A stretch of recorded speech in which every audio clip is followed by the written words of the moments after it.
Riverside.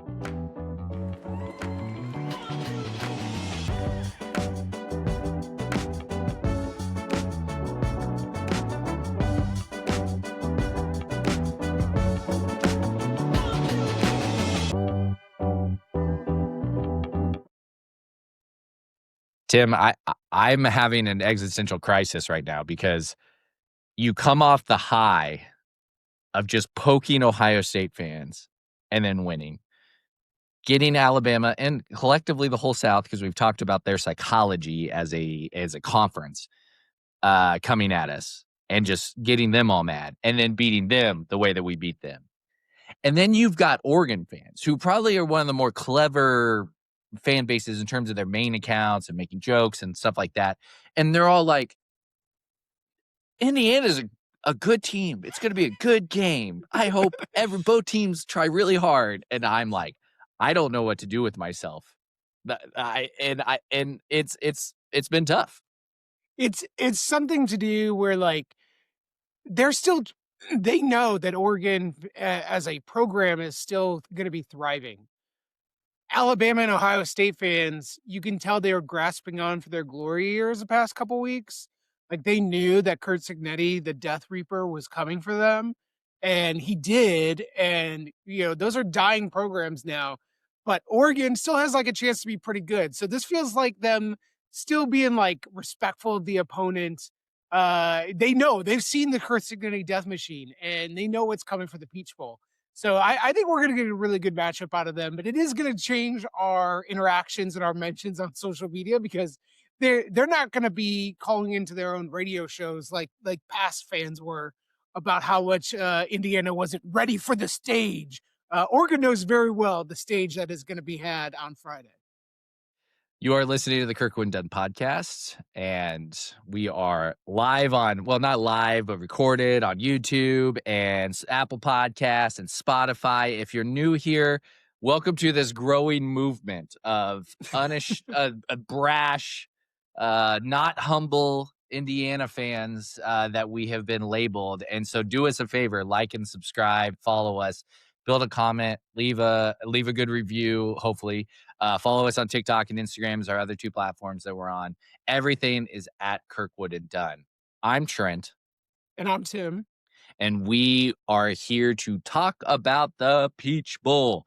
The Peach Bowl. Man, we went from like not winning a postseason game since 1991 to winning the Rose Bowl and now playing in the college football semifinals in the Peach Bowl. Tim, it's a crazy time in the college football calendar at the moment. It's a wild place to be on the internet as it relates to college football because you have simultaneously us, Oregon, Ole Miss, and Miami fans talking about winning a national title and what is that going to look like. But then every other fan base is at home going, please transfer to my school. Please transfer to my school. Somebody tell me, somebody with 24/7 premium access, if this guy has a crystal ball prediction for our program or not.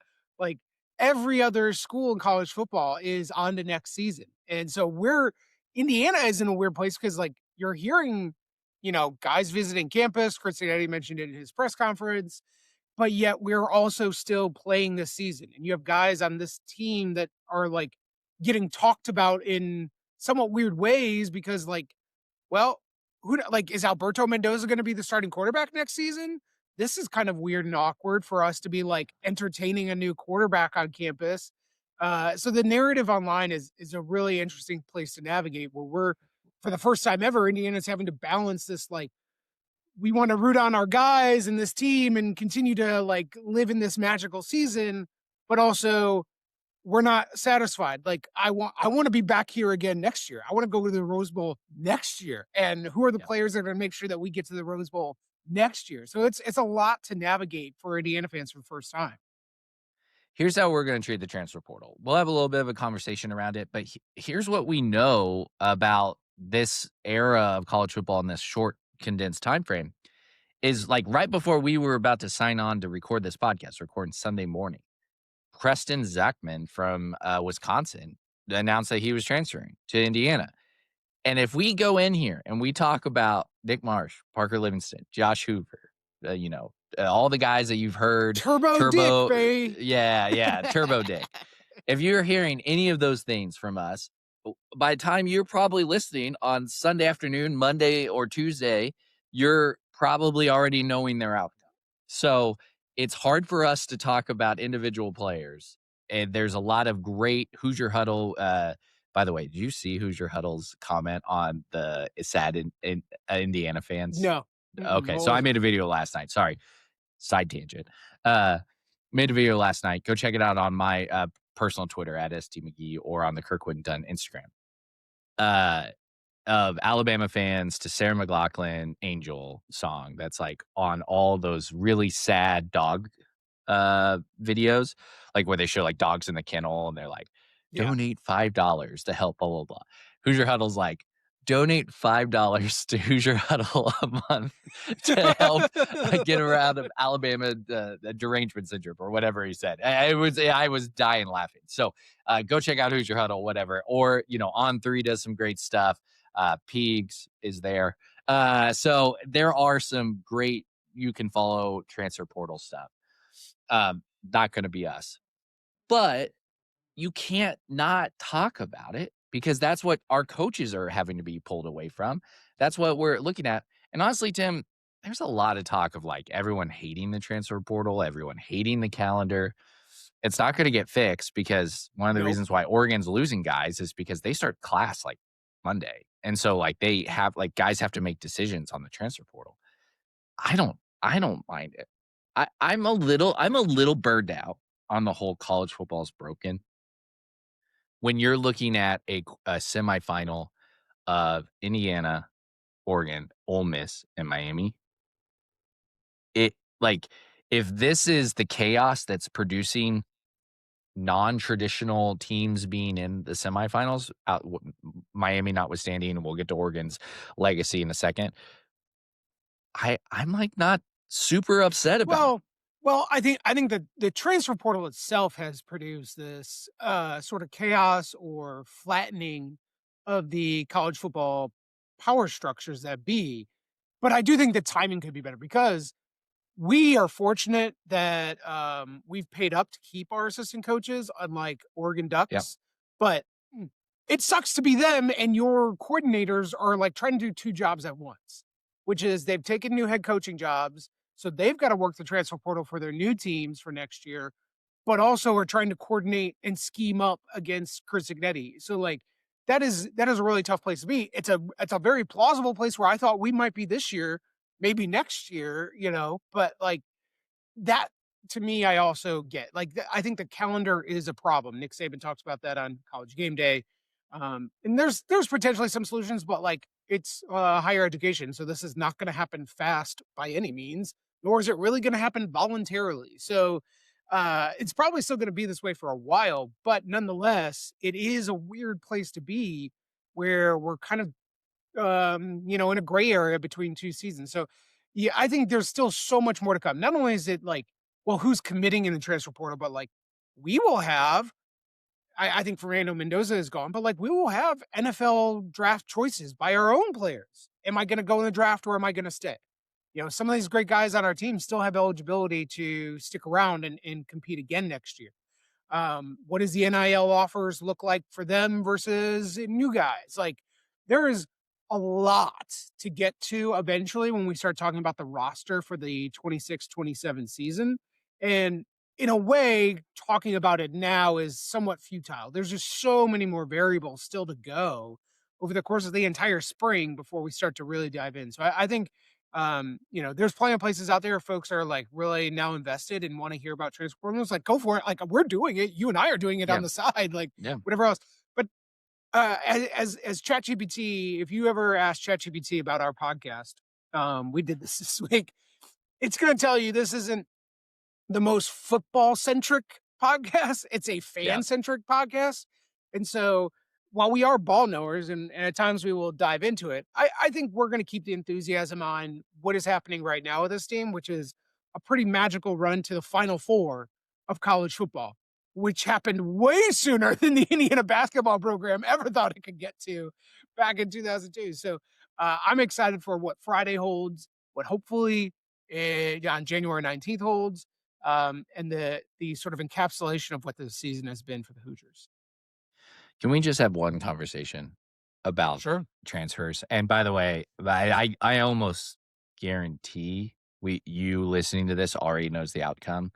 But I just wanna we can talk about it as like, okay, we know what we think's gonna happen, which is Parker Livingston's gonna take, the receiver spot to transfer in, and then Nick Marsh will go to probably Notre Dame, I think is what is rumored Yeah. on the other side.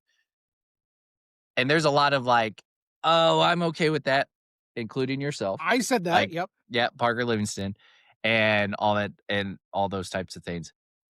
I just want to put my stake in the ground because I'm allowed to do this, even if Nick Marsh is going to Notre Dame. And we do have Notre Dame fans that listen to this podcast and probably will throw this back in my face. Nick Marsh is like what, in my opinion, maybe the best player in the transfer market. Like that's how much I think of that guy. Yes. Like I think he could be a top 10 draft pick in the NFL.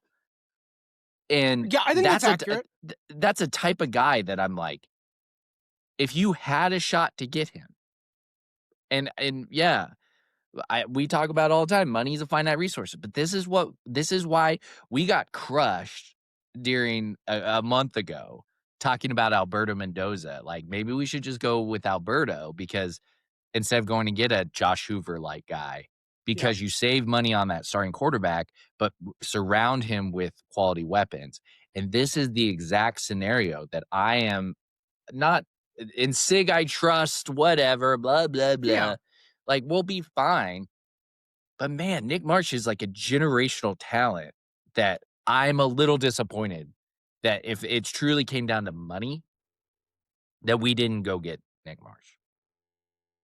Well, and it's you're bringing up a really good point, which this was part of I think the appropriate assessment after the Alabama game and really the appropriate assessment of the entire Indiana football season, which is the strength of the Indiana football program right now is its coaching staff, like flat out. Like, and that's great. And we're going to have Brian Haynes and Mike Shanahan and Kurt Signetti next year too, Bob Bostad and, all these other guys. But we don't know who's going to be here after that. Right. And while Kurt Signetti is an excellent talent evaluator, whatever else, like he can't do everything. And in a world where maybe we don't have quite a great offensive coordinator or quite the best defensive coordinator, something else, you need to make that up with talent, right? This was the argument ultimately about Indiana versus Alabama in that game. Alabama, 5-star, 5-star, 5-star, talent, talent, talent. But Indiana, coaching, execution, scheme, like scheme and coaching and execution kick their ass. So but these things work in tandem. They are sort of mutually exclusive in some way. So we need to see what Indiana can look like in a talent rich world, but maybe a coaching skill somewhat maybe deficit, or certainly from where we're at right now. And I think you're bringing up a really good point about like Nick Marsh at a wide receiver position being a top end elite national talent corrects a lot of mistakes from a quarterback that isn't as accurate as a Fernando Mendoza, that can win one-on-one battles. So it doesn't matter what the play call is, throw it up to Nick Marsh. Like that's an excellent play call. That's how Joe Burrow like won a national title with LSU. Was like, I'm gonna throw to Justin Jefferson and Jamar Chase. Like that's the difference maker here. And Indiana eventually needs to start playing in those circles. I don't like we need to be able ideally to have both. Have great coaches and great players. That's how you Yeah. build a dynasty, right? That's what Nick Saban did. But this is indicative of like, okay, we're we go around on Twitter seeing all these things and we're like, Mark Cuban, ever heard of him? Well, great, but like Cubes still hasn't exactly dumped $1 billion into the football program. So like everybody needs to calm down about what they think the sort of money bank looks like or whatever else. Like we're building it, we're paying the coaches more, everything else, everybody's buying all their merch. Great job. But it's still a limited resource. So the roster construction I think will be really interesting. It is a little bit of a bummer that it seems like we might, we're gonna lose out on Nick Marsh, so we're gonna have to play a different game. I tweeted it because looking at our wide receiver options, Charlie B from Tennessee, my guy, up there with my top jersey purchase of the offseason. Well, hopefully we're getting Tyler Morris back really healthy. There's a chance Omar Cooper could stick around. I don't think it's going to happen, but I actually think it's more possibility than I thought it was yeah, 2 or 3 I weeks think ago from what I'm it's hearing. very possible, right? And you and I both like LeBron Bond. David and Chandler had some really good things. So like, I think the wide receiver room is pretty good next year.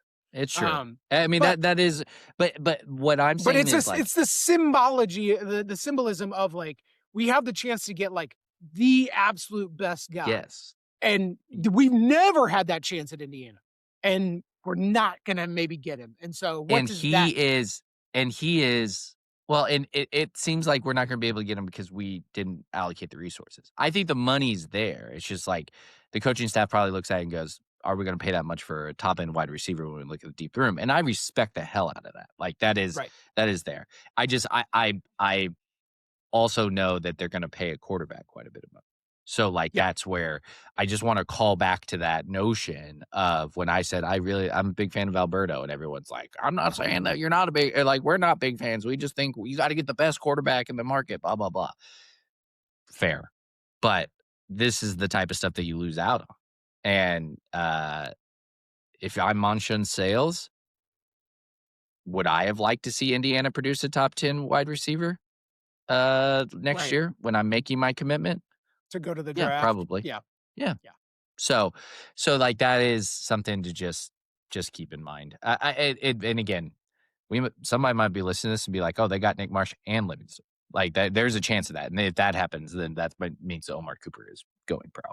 But, if it doesn't, and we didn't get it, then this conversation is, worth having. Yeah, I mean, So I tweeted this ultimately, and I want to go back and for the listeners that maybe haven't followed me on Twitter, every occasionally I'll get in there and ruffle some feathers. But I ranked like sort of position groups of what I thought were need. I had the wide receivers as seventh, you know, okay. and I think that was the same evaluation that this coaching staff has given, which is sort of like, yeah, would we love to add a piece there? Sure, but like, I think we're pretty well set. You know, quarterback, the offensive line is huge. I really would love to see some news on the offensive line.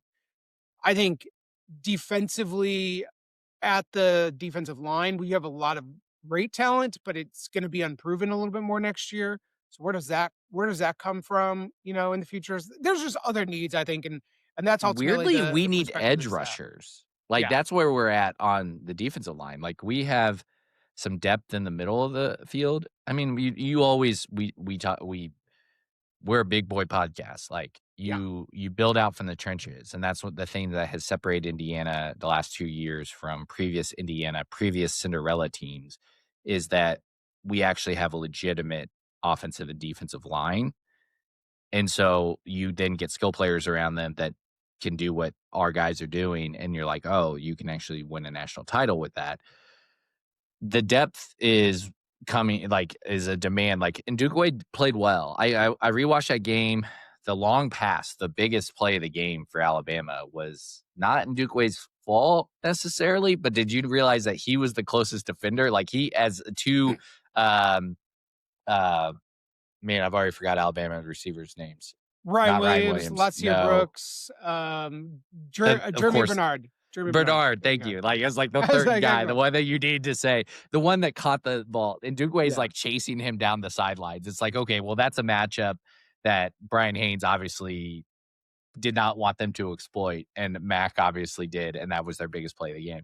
But he played really well. Like, his speed, like, he's tiny, like, he needs to bulk up a little yeah. bit, He's but not he's got some speed, which is really nice. So, but edge players, and we have a lot of edge players that I've heard are on campus. So, right. it's obviously somewhat of a need.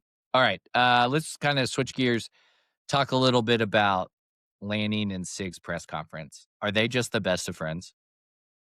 I don't know if they're the best of friends, but I don't know. Sig laughed. I watched it before we got on here. Sig laughed 3 times. It was reported twice, but he laughed a yeah, 3rd time at the end at I Dan do Lanning making think jokes.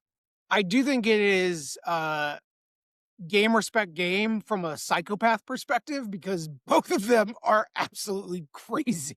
That is for sure the case here because they are, both of them had spent time at Alabama. That'll be a big narrative this week is that Cristobal as well and Pete Golding, all the head coaches were worked under the Alabama Nick Saban coaching tree. So I think we are sort of most evidence of the hard work, the sort of attention to detail, the um, execution, priority for team building and the way that you play.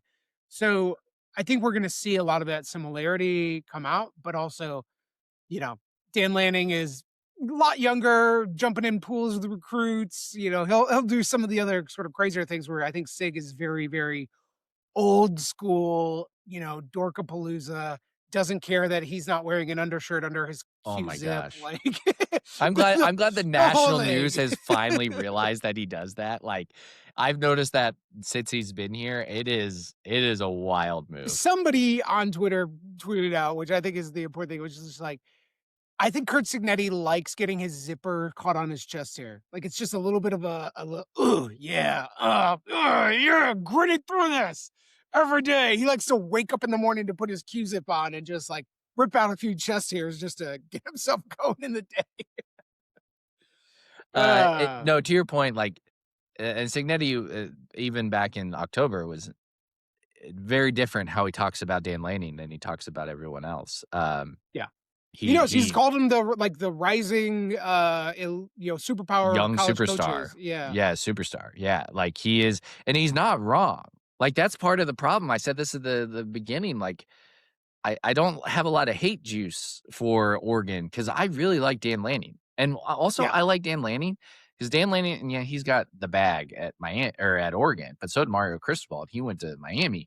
Dan Yeah. Lanning's like, I'm not going back to the SEC. Like, I'm building something out here. This is my own, and I respect the hell out of that. Yeah. He I would take a Dan Lanning if I was LSU. I'd take a Dan Lane over Lane Kiffin this year in a heartbeat.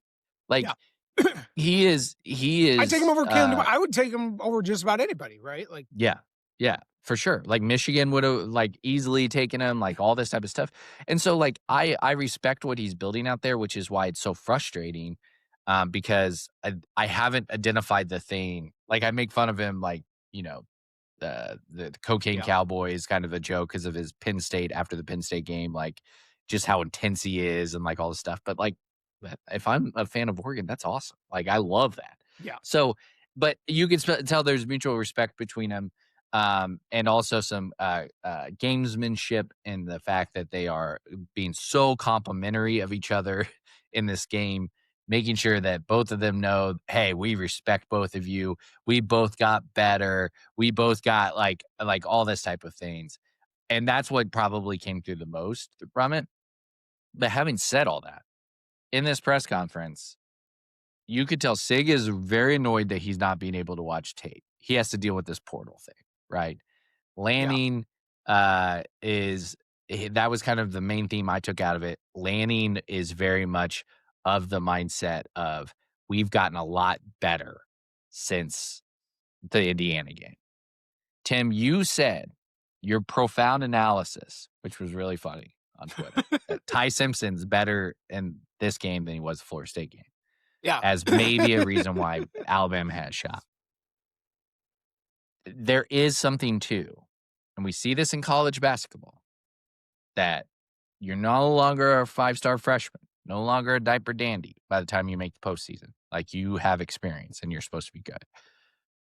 Is this a factor that Oregon's growth could be higher than what is a very senior 5-year team player or 5-year Yeah. class, I don't know, graduate transfers, whatever, of Indiana, that Oregon could have grown to a point that they can rise up and beat Indiana. I think it is, and this is a little bit of our, game preview, but this is absolutely something in favor of Oregon here.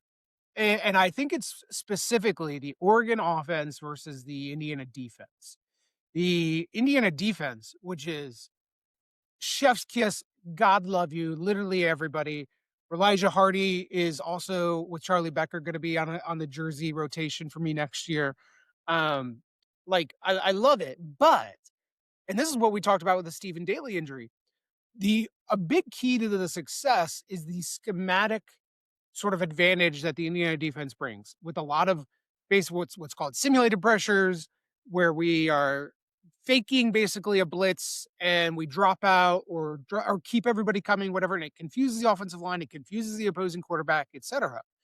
And in particular, I was watching also the Rose Bowl again. So I would encourage folks to go back and, watch the game, not just with a like, wow, look at how great this is, but like a real critical eye now to be a ball knower. And the big play where Ty Simpson early on had to roll out and Lewis Moore almost picked off the deep pass. We got a lot of pressure.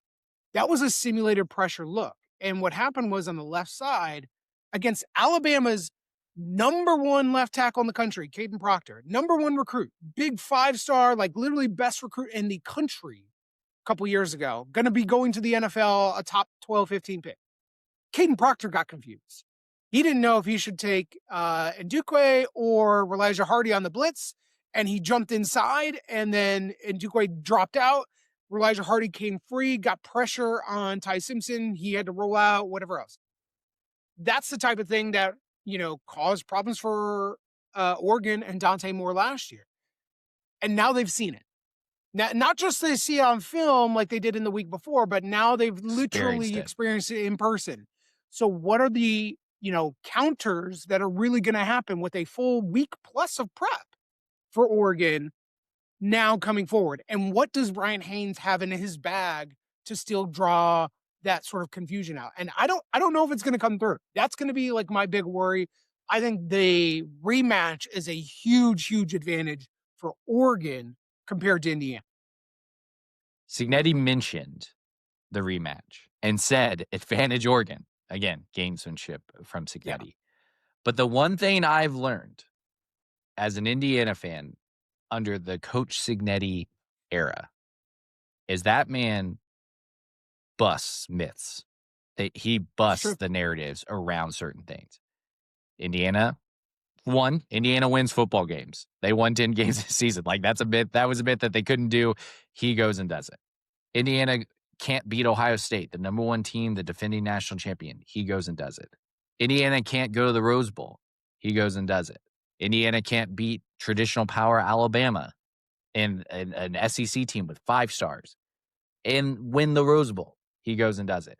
Indiana as a bye team. The bye team cannot win after getting a bye into the quarterfinals.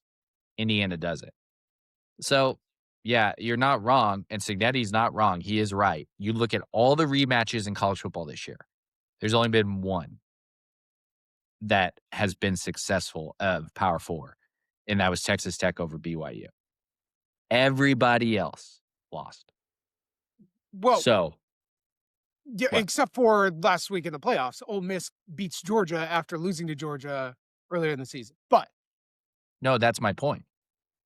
Everybody else, rematch it's all flipped. Okay, has flipped. Yes, nobody's beaten them twice except for Texas Tech. Okay, sorry, I misheard. That's apologies to the audience. They are probably screaming at Tim like, "Hey, you fucking idiot! Listen to your." No, it's okay. You just ruined that clip. Like I was like gonna clip that, but now I can't do it because the flow is. This is a better clip. This is a better clip. It's called "Listen to the Ball Knower Podcast," where they don't know ball, and it's at me. So, all right.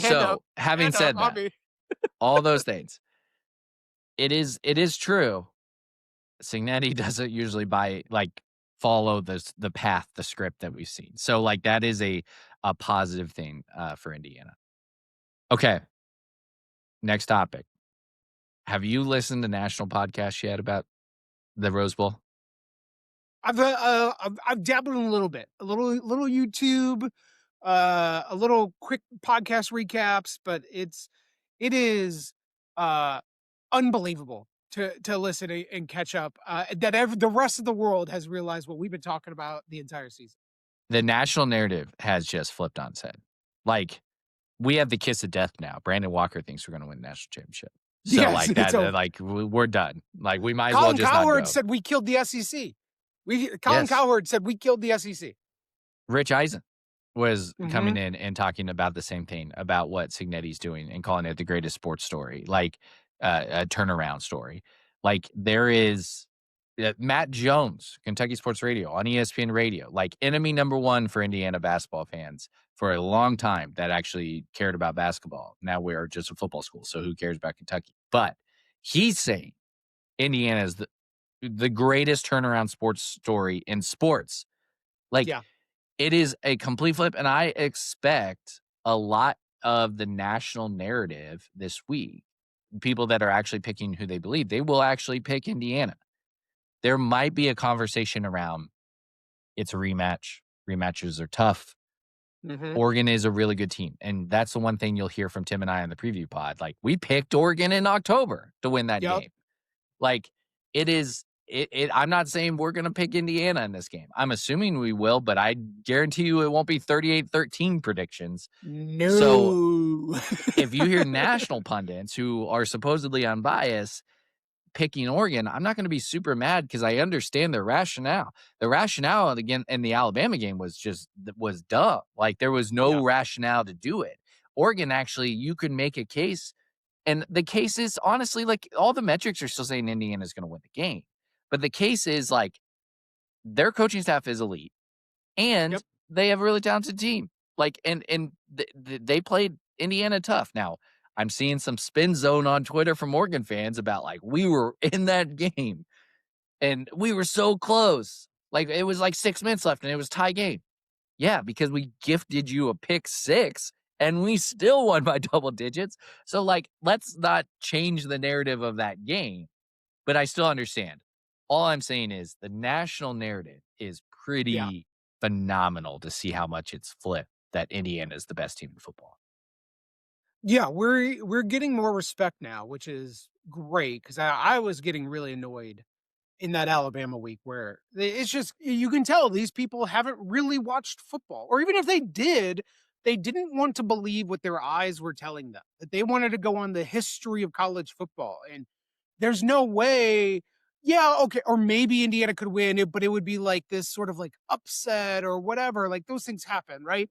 Texas A&M and Johnny Manziel beat Alabama in Tuscaloosa, a decade ago. Wow, what an incredible story. But like, yeah, 9 times out of 10, the big time major program's gonna win.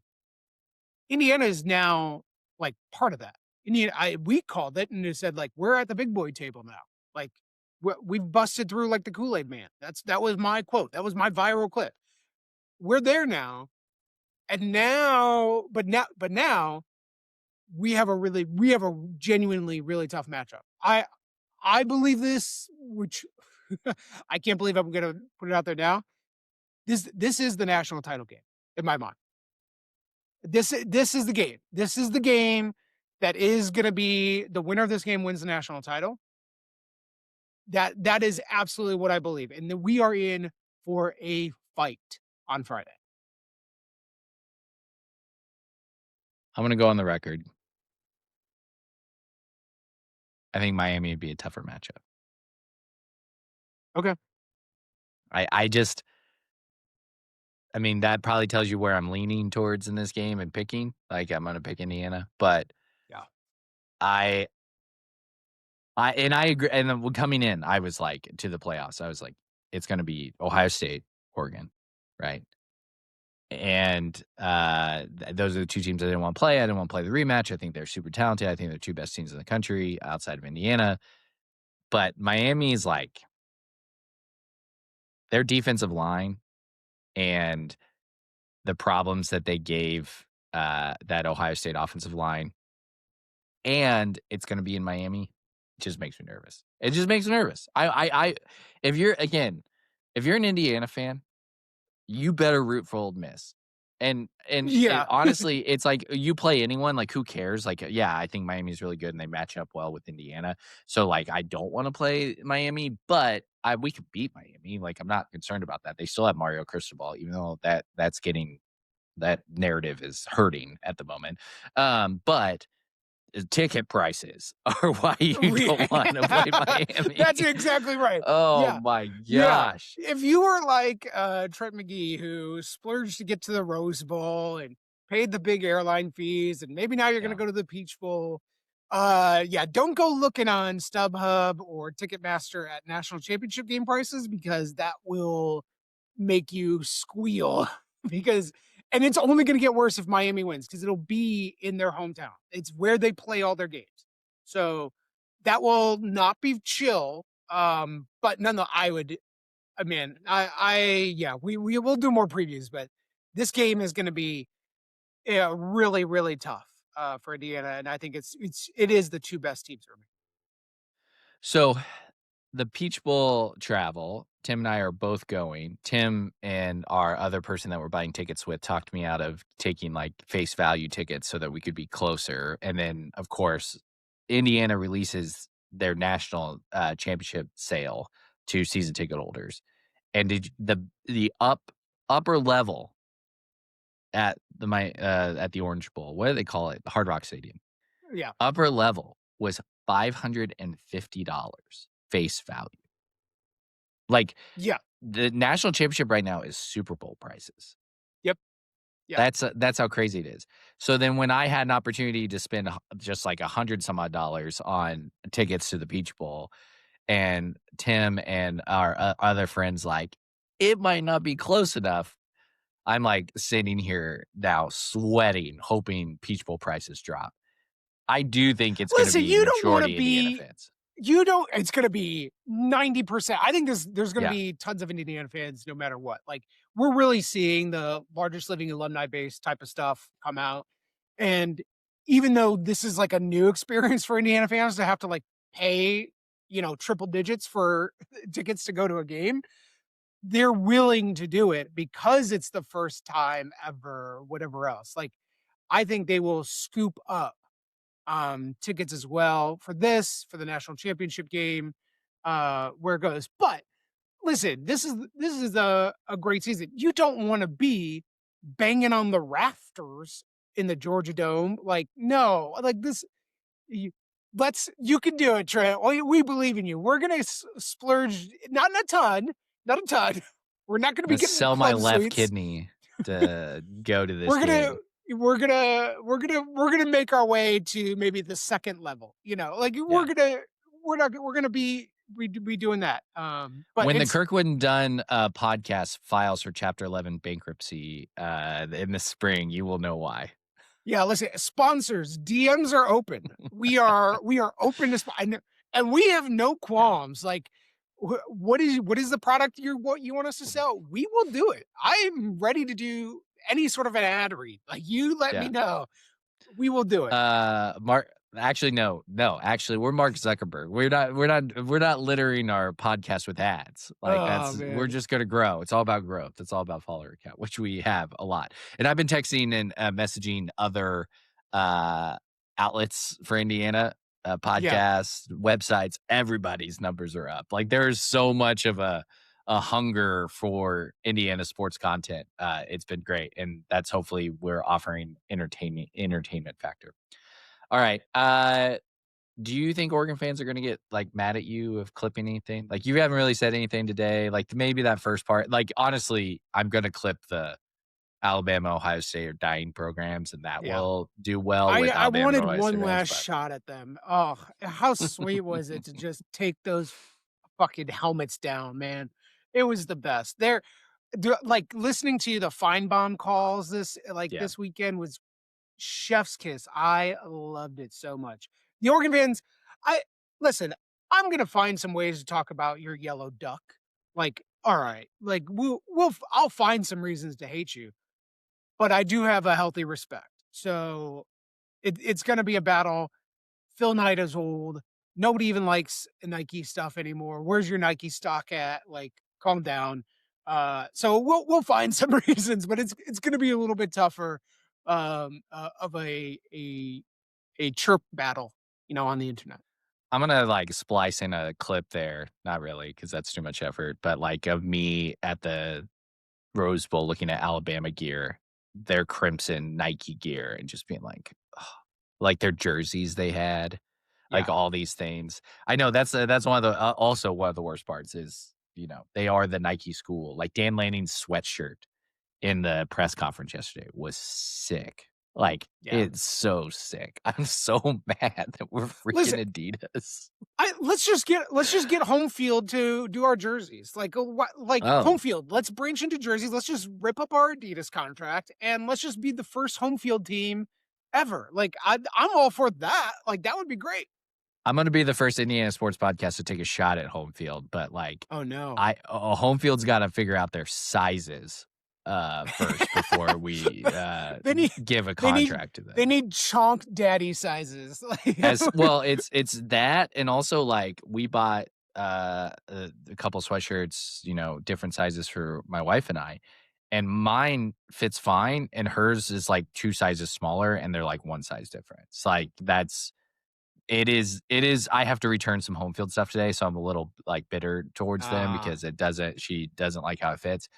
It is, it's a real problem that hopefully with all this extra injection of cash they're getting from, Indiana's success that they, hopefully figure out. So, yeah, first Indiana sports podcast. We like to zig when everyone zags, to say something negative, but we're actually not sponsored by them. We might be the only Indiana sports podcast right, that's not right. sponsored by them. So you're actually getting the truth. You're not getting someone who's getting their meals bought for or paid for. All right. I want to just end with this, Tim. We will do a podcast on Tuesdays. Well, we decided Wednesday. When did we decide? Wednesday. Wednesday. We said Wednesday. Yeah, Wednesday. we'll do our preview podcast on Wednesday. Tim gets to Atlanta a day before I do, so we got to get that recorded.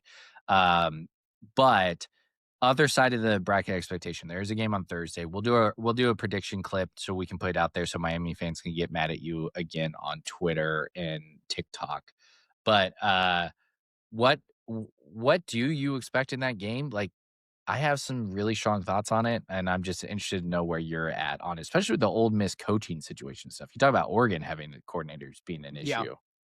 Ole Miss has, like, the offensive coordinator staff stuck around after Lane Kiffin left, but under the basic sort of guise of, like, "Yeah, we'll do it this week, give these guys their sort of proper due, but, we might have to go, next week." So, Yeah. we'll see what's gonna happen there. Um, and that I think is a real problem. It's a real issue. Like, I don't know what their offensive coordinating staff is gonna look like or even present to a Miami defense, particularly Miami defensive line, that is really, really good. And the other thing is, I've you and I have both been on Carson Beck sucks. He's not that good. Still But sucks. he's been playing okay the last couple Okay. weeks. He hasn't thrown his, like, dodgeball of a pass to his wide receivers. Like, he's been doing okay. He hasn't been made huge mistakes. He's made the right play for the most part. They've had a pretty good running game the last couple weeks. So I would lean Miami here, ultimately, but it's a question of, like, man, what are you getting out of Carson Beck? I think I know what I'm getting out of the Miami defense. Um, and what I think unlikely going to get out of the sort of the Old Miss offense. So as long as Carson Beck plays well, I think Miami should be the favorite team here, ultimately to make the title game. It'll be a really interesting game. I think it could go a variety of ways, but uh, I have trouble seeing Ole Miss being successful in this game. Well, and we'll dive into the analytics and stuff of the game, when we do our predictions later in the week. But I'll tell you, one of the things that people need to realize is that we've been saying it a long time. Other people outside of the South have been saying it. The SEC is not very good. Like, they just No, aren't a good conference this year. Like, I think they were better last year than they are this year, and they weren't very good. So, like, Ole Miss has beaten Tulane and Georgia, which Kirby Smart shot himself in the foot late in the game. But hey, Ole Miss capitalized. Trinidad Chambliss had a game of his life. Good for yeah. them. But, like, I could see And before Miami. that and before that, Ole Miss really hadn't beaten much of anybody. Like, they struggled Yes. against Washington State, you know? If Yes. I'm a Washington State Cougars fan, I'm going, "Man, we really almost had this." Like, So, so like, I do also have those healthy doubts about Ole Miss. yeah, so, like, Miami might be playing this is why people like you, and you're not the only one that have said it, that Oregon, Indiana is the national championship game on Friday. because Mhm. they believe that both those teams are so elite. And Miami, has shown its ass multiple times. Like, I remember you texting me during the Ohio State game, and you're like, "How did this team lose to Louisville?" And it's Yeah. it's still the same team that lost to Louisville. Like, that team is in there somewhere. Sure, Miami could lose this game, but to your point, that's why everyone says Oregon, Indiana is going to run the national championship game because that's the other 2 teams of the bracket. Like, God, I wish Yeah. I was on the other side of the bracket. How dumb is Ohio State? Just how dumb to lose that game. Like, That was so awful. bad. So, That was so bad. well, hey, I keep checking my phone just to see if there's any late breaking news that we could hit before we get off so that, like, as soon as we sign off, it's not like It'll be yes. Indiana has signed Dylan Raiola, and then I Within would oh my cry. god. I will do an With an emergency hour. podcast if we sign Yeah, we Dylan would have to Raiola. do that for sure. So I could be That's not pissed gonna and happen, but say, I actually doubt Signetti at that point. All right. This is going to be it for the episode of Kirkwood and Dunn.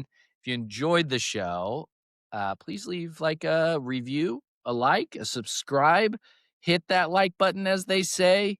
It's been really fun talking with you and want other people to find. We had some guy comment on last episode, goes, I watch video podcasts all the time on YouTube. How have I not discovered this podcast? Like, this is what he commented. And I'm like, well, we've only been doing video podcasts since November of this yeah. past year. So, like, it's been a month and a half. It's okay that the algorithm didn't put it in front of you. You can follow Tim on X at TB Hoosiers. You can follow me at ST McGee. Go watch my funeral video of Alabama fans. For all show updates, clips, and memes, follow the Kirkwood and Dunn podcast or on all platforms at Kirkwood and Dunn. For Tim, I'm Trent, and go Hoosiers.